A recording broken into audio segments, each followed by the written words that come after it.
الذي جعل لكم الأرض فراشا والسماء بناء وأنزل من السماء ماء فأخرج به من الثمرات رزقا لكم فلا تجعلوا لله أندادا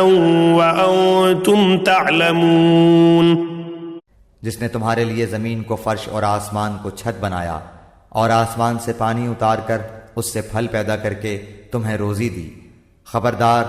باوجود جاننے کے اللہ کے شریک مقرر نہ کرو. He who made for you the earth a bed spread out, and the sky a ceiling, and sent down from the sky rain, and brought forth thereby fruits as a provision for you. So do not attribute to Allah equals while you know that there is nothing